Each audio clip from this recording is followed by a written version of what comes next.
With his characteristically thick-framed glasses and his leopard skin hat, Mobutu Sese Sekou, Marshal Mobutu, ruled unchallenged for 32 years in the Democratic Republic of Congo.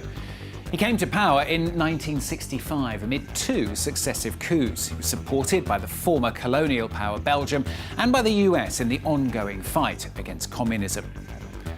But Mobutu also played the cards of patriotism and national pride. In 1971, he renamed the country Zaire, forced men to wear a new distinctive tunic, and made people choose names of African origin.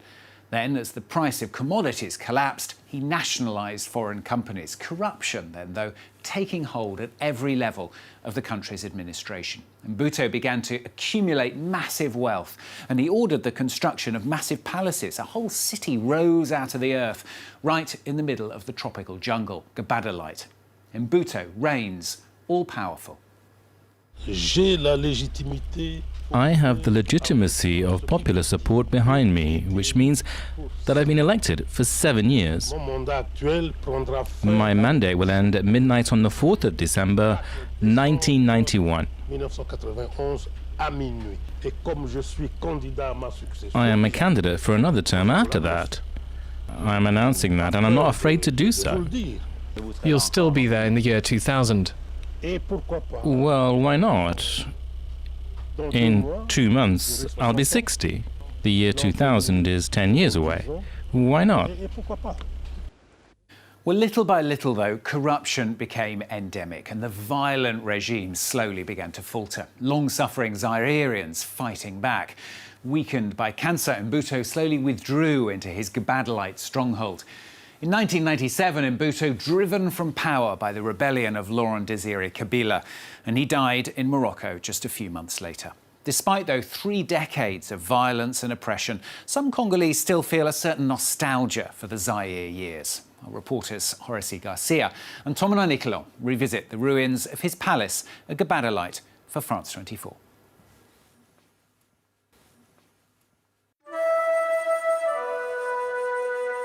It was known as the Versailles of the jungle. On a hill overlooking untouched forest stands the ruins of Kawele. A magnificent 15,000 square metre palace complex, once the favourite home of Mobutu Sese Sekou. Those who knew it remember a luxurious, almost surreal place. There was marble everywhere. It was so shiny, but also slippery. Today, what remains of the palace's rooms gives us a glimpse of Mobutu's legendary opulence. In this suite, the dictator's remote-controlled bed was once positioned on a cross carved into the rock. He worked hard. He would get up early and go to bed late at night. At 5:30, he was already up and making phone calls to know the general mood in the country.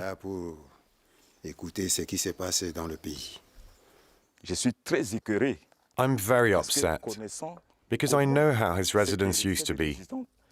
Seeing it like this today, it breaks my heart. It was a sumptuous palace, worthy of a great head of state and the great Zaire of the time. Mahogany doors, marble walls, or crystal chandeliers, Mobutu spared no expense lavishing millions on the complex. It was here that he welcomed heads of states from all over the world. Belgian King Baudouin and French Presidents Chirac and Mitterrand were here. There used to be a pool here and a fountain. When there was a party, people would gather around to eat. At night, it was a beautiful sight. In May 1997, the Alliance of Democratic Forces for the Liberation of Congo, a rebel group led by Laurent Désiré Kabila, seized power, overthrowing the man who'd become known as a Leopard of Zaire. Kawele estate was subsequently looted and partially destroyed. I was there when the shooting happened. Soldiers weren't shooting at close range towards people. They were shooting to scatter the crowd. After that, they would start looting the place. Then they left. But our father Marshal was already gone. It was the end of his reign. He was ill. There was a cargo at the airport. It took him to exile. One morning, after 32 years of dictatorship, Mobutu fled the country via GBADOLITE airport. He would never return. Today, the airport's control tower is out of service, and soldiers occupy the Chinese pagoda that was once reserved for distinguished guests. During the 1970s, at the peak of the leopard's reign, the 3,200-meter-long runway could accommodate a Concorde, under the stunned gaze of the town's residents.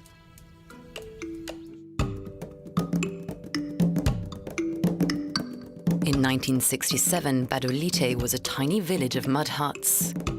Just a few years after taking power, Mobutu transformed the place into a modern town. With banks, a post office, and even a hydroelectric plant. An extraordinary feat in this province cut off from the world. These days, everything in GBADOLITE recalls the days of Mobutu. Buildings frozen in time, witness to years of excessive opulence. Today, the population has taken over several of these unfinished sites, where construction simply stopped dead 21 years ago.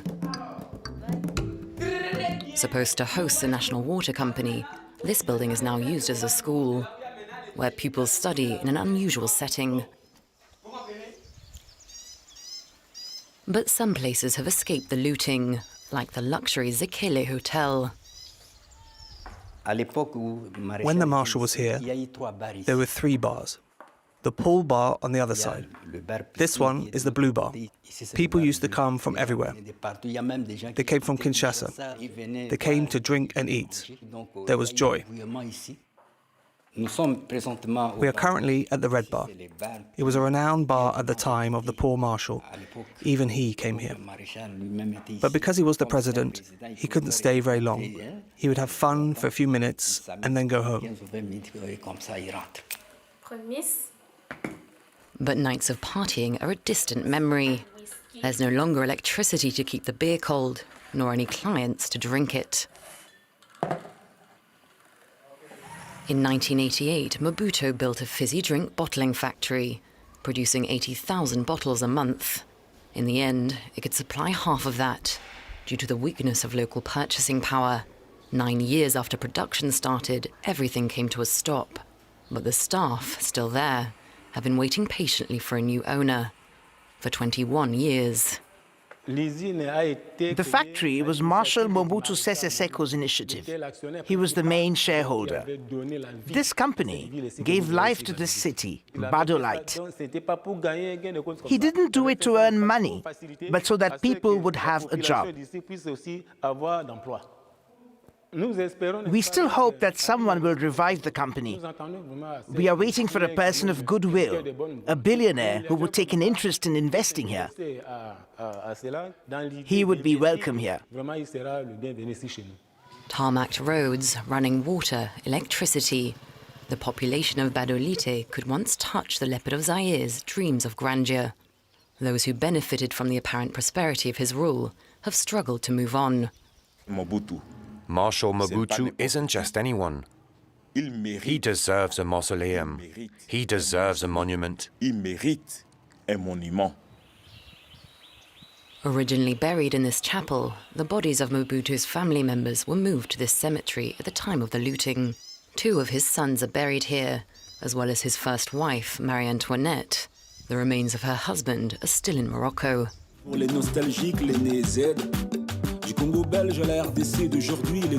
Papa Marechal, as the Congolese call him, today inspires a young generation of artists who were only children when the Democratic Republic of Congo was known as Zaire.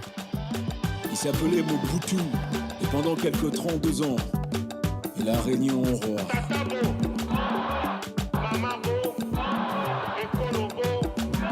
Coiffé d'une toque en peau de léopard, il corrigeait sa vue par des vers. C'est à ça que ça sert la mémoire collective. We have a duty to remember, to learn from the past, in order to better understand the present. Mobutu's charisma, his posture, his presence, all that made us very proud. But it vanished over time.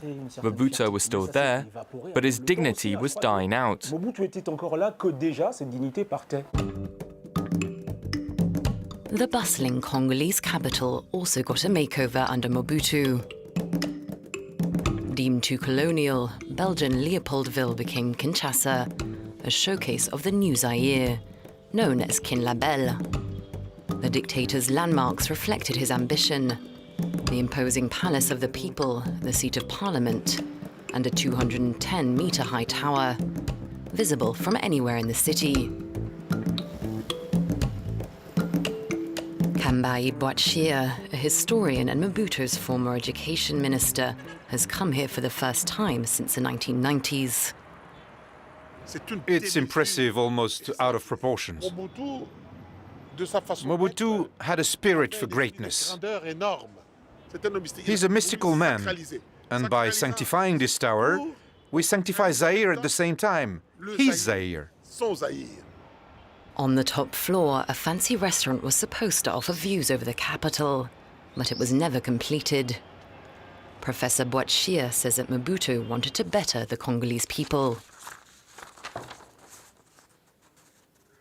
Mobutu wanted to give us, the Congolese people, in the heart of Africa, the idea that we could be ourselves. We were no longer colonized. We are not white people. He rallied all Congolese people around this idea. People need to stand out. For that, they needed a proper outfit. This is the Mao Zedong model, with the distinctive Mao collar, and Mobutu loved it. He really loved it. And today, when you wear this in Kinshasa, people look at you and they think, how elegant is this man? A real supporter of Mobutu. That's great.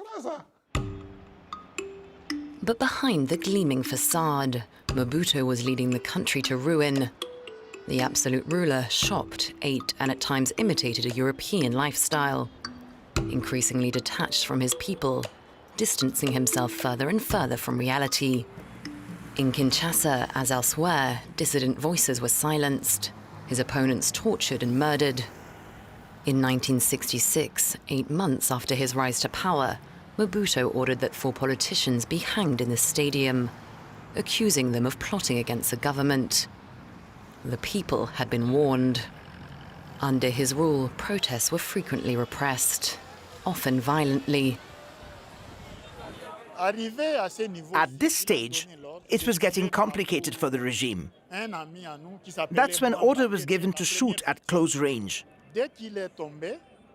One of my friends named Muamba was the first victim. When he fell, we realized that the situation was serious. We scattered, and the soldiers kept on shooting randomly. 17 people died on the site. Students were protesting against the cancellation of meals at the university canteen, a sign that Zaire had to tighten its belt. He did well when he first came into power, but from 1969 until he left, it was a disaster. When he felt we no longer wanted him, there was no stopping him.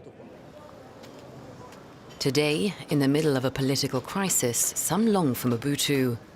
In Kinshasa, the Union of Mobutist Democrats are keen to revive the flame. Marshal Mobutu is the father of our democracy. He was the one who allowed political pluralism back in April 1990.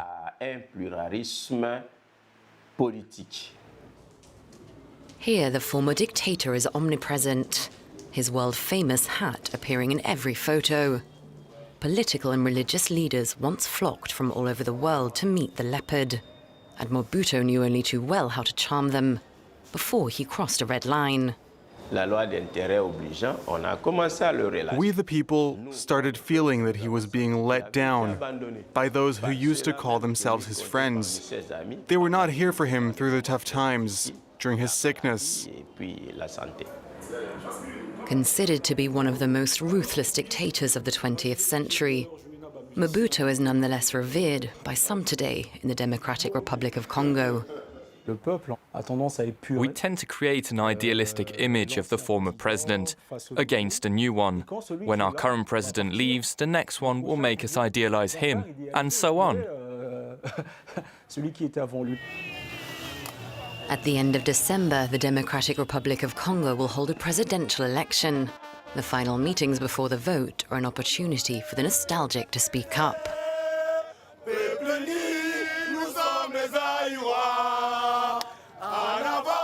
Observers are hoping for a peaceful and democratic handover of power in Central Africa's biggest country, where the spectre of Mobutu continues to hover. Horace Garcia and Thomas Nicolon revisiting the ruins of GBADOLITE for France 24. Well, that's all from this week's edition. Don't forget, of course, you can catch it and all the previous editions as well on our website at france24.com. There's more news coming up very shortly. Do stay with us.